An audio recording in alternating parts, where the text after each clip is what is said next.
안녕하세요 여러분. 노마드의 인문산책, 컴플렉스를 극복한 사람들, 투자의 전설 워렌 버핏 편입니다. 인생 참 쉽지 않네. 참 인생 마음먹은 대로 되지 않네. 누구나 깊은 한숨 쉬면서 이런 말을 내뱉어본 경험들이 있으실 겁니다. 분명 자신이 무엇을 원하고 있고 또 간절히 살고 싶은 삶의 방향이 있는데 정작 내 삶은 원하지 않는 방향으로 가고 있다는 것입니다. 왜 그럴까요? 왜 인생은 내가 마음먹은 대로 되어지지 않는 걸까요? 간단하게 두 가지 차원에서 접근해 볼 수가 있습니다. 하나는 외적 요인, 하나는 내적 요인입니다. 내가 원하는 것을 하지 못하도록 외부에서 방해하는 힘 또는 누군가가 내가 원하는 것을 하지 못하도록 방해할 수 있습니다. 또 하나는 내가 마음먹은 대로 하지 못하도록 방해하는 힘이 나도 모르게 내 무의식 속에 있어서 내가 원하는 것을 하지 못하도록 방해한다라고 하는 것입니다. 나를 좌절시키는 힘이 내 안에 있다라고 하는 것입니다. 오늘 이 두 번째 요인에 대해서 살펴보도록 하겠습니다.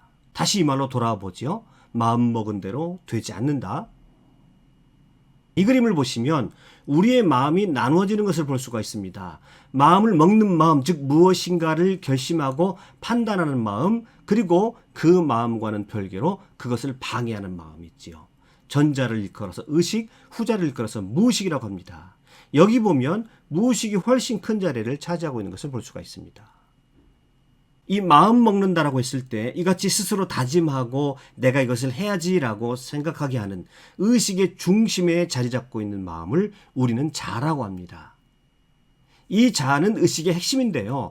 특히 자아의식하면 자기 자신 스스로를 알 수 있는 나는 나다라고 하는 것을 인식할 수 있는 마음을 말합니다. 이 자아가 있기 때문에 우리는 어린 시절의 나도 나고 지금의 나도 나다라고 말할 수 있는 겁니다. 이것을 우리는 정체성이다라고도 말할 수 있겠네요. 그런데 우리의 마음은 이런 의식만 있는 것이 아니고 무의식도 있죠.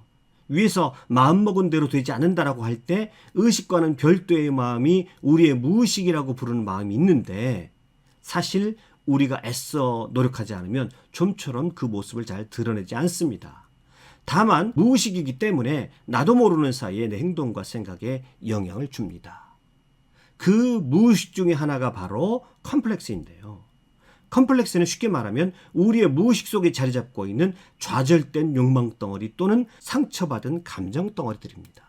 그 어떤 사람도 자신의 욕망을 있는 그대로 모두 충족시키며 살아갈 수가 없습니다. 인간은 사회적 동물이기 때문에 서로의 생존을 위해서 약속된 규범 또는 윤리를 지키고 살아가야 합니다.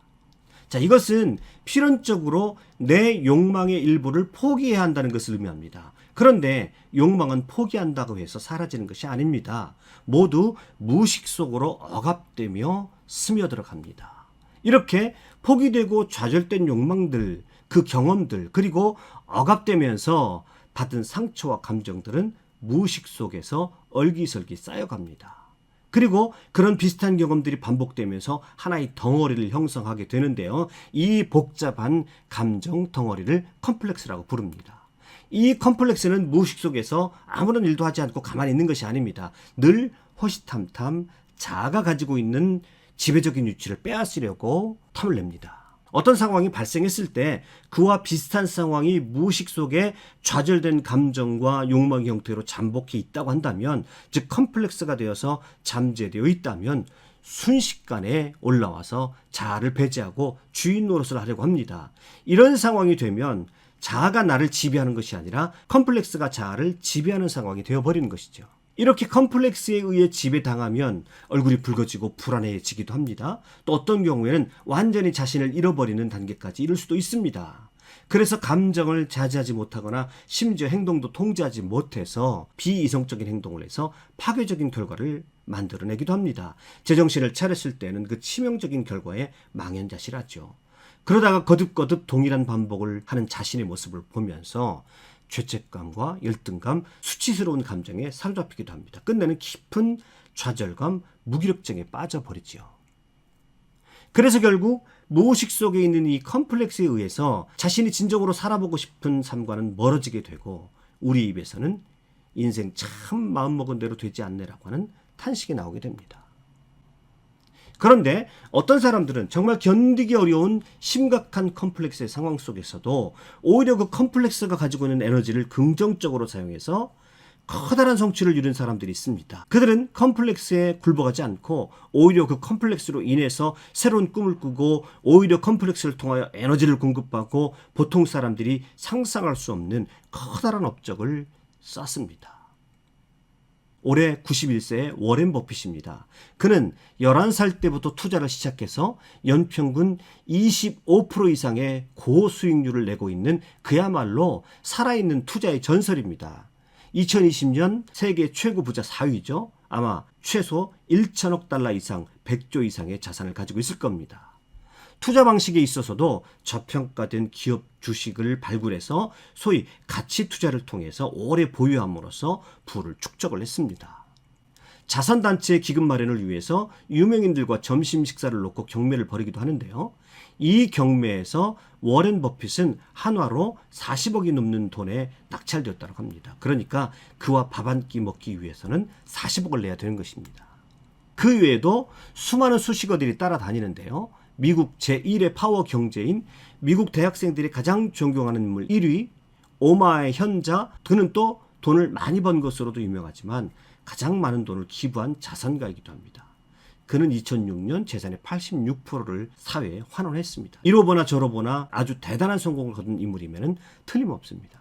그런데 그는 어린 시절 지독한 마더 컴플렉스, 엄마 컴플렉스에 시달리며 살아야 했다는 것을 아는 사람은 그리 많지 않습니다. 그는 자신을 학대하는 어머니 주변에서 항상 불안하게 맴돌아야 했다고 역시 학대받고 자란 그의 누이의 자서전에서 밝히고 있습니다. 가장 무기력한 모습으로 태어난 아기는 엄마와 아버지의 절대적인 사랑과 돌봄 속에 자라나게 됩니다. 이 시기에 형성된 아이의 마음의 상태와 태도는 아이의 평생의 자산이 됩니다. 무엇보다 너는 가장 소중한 존재다, 사랑받는 존재다 라고 하는 느낌을 받아야 긍정적인 자아상, 자존감을 가지고 당당하게 살아가는 밑거름이 되죠. 그런데 이 중요한 시기를 오히려 아이들에게 버림받았다라고 하는 느낌 또는 지속적으로 학대받았다고 하는 그런 느낌을 주고 아이의 마음에 불안감을 심어주는 부모들이 종종 있습니다. 아니, 우리가 생각하는 것보다 훨씬 많은 것 같습니다.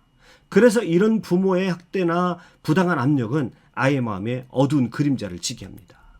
이런 것들을 흔히 아버지 컴플렉스, 어머니 컴플렉스, 머더 컴플렉스, 파더 컴플렉스라고 합니다.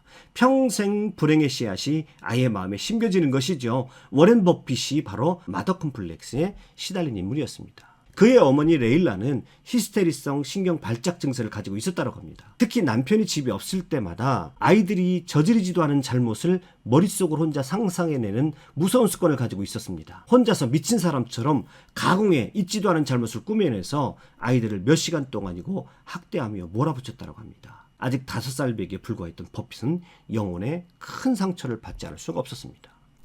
이 상황에 대해서 버핏은 이렇게 말합니다. 어머니는 저와 도리스가 완전히 구겨져서 눈물을 떨구고 슬퍼하기 전까지는 절대로 만족하지 않았습니다. 우리 두 사람은 인생에서 돌이킬 수 없는 큰 상처를 받았죠. 실제로 워렌 버핏은 그 어머니로부터 받았던 학대의 영향으로 그 후 수십 년 동안 극심한 사회성 결여, 대인기피증을 겪었습니다.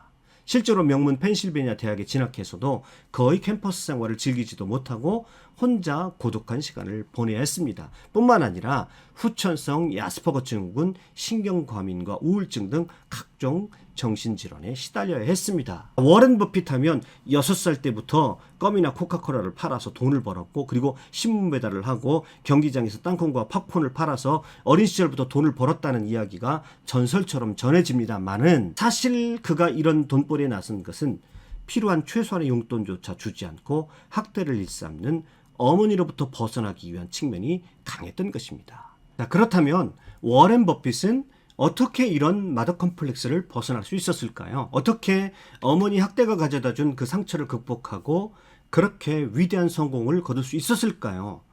이것이었습니다. 바로 책이었습니다. 어머니 학대를 피해 그가 달아난 것은 바로 책이었습니다.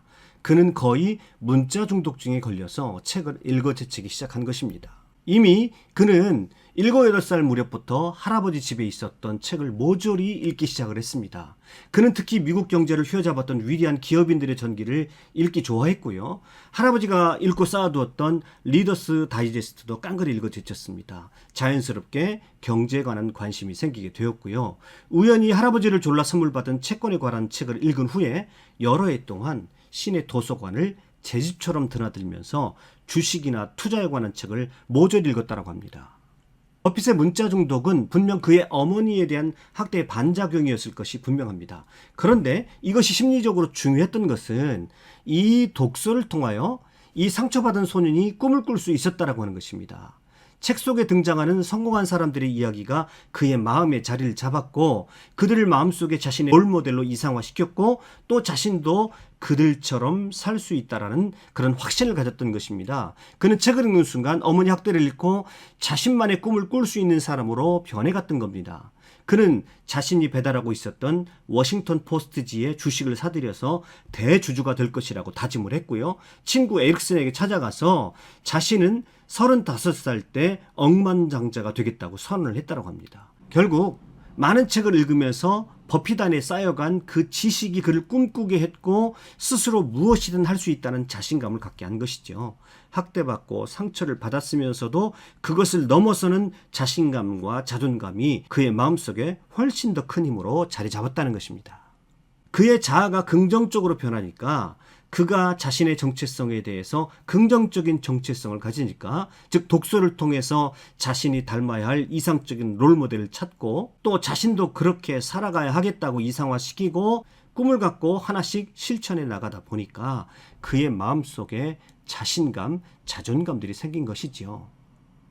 이렇게 자아가 긍정적인 자아성을 갖게 되니까 무의식 속에 자리 잡고 있었던 컴플렉스가 자아의 자리를 차지하지 못합니다. 때때로 컴플렉스에 시달리긴 합니다만은 그것에 항복하지는 않습니다. 왜냐하면 자아가 분명히 자신만의 목표와 꿈을 가지고 있었기 때문입니다. 오히려 그렇게 되면 이 컴플렉스는 자아에게 더욱더 발전하고 성장할 수 있는 엔진의 역할을 하게 됩니다. 이것이 바로 컴플렉스를 이겨낼 수 있는 가장 기본적인 심리 모델입니다. 사실 워렌 버핏 이외에도 알렉산드로스나 해밍웨이 같은 인물들도 대표적인 마더 컴플렉스를 가지고 있었던 사람들이었습니다. 이들의 삶에는 어머니의 무거운 그림자가 짙게 드리워져 있었습니다. 그러나 이들도 자신만의 방식으로 마더 컴플렉스를 극복하고 자신의 분야에서 최고의 반열에 올랐던 인물들이었습니다. 이들의 공통점은 자신만의 꿈을 가지고 있었다는 것입니다.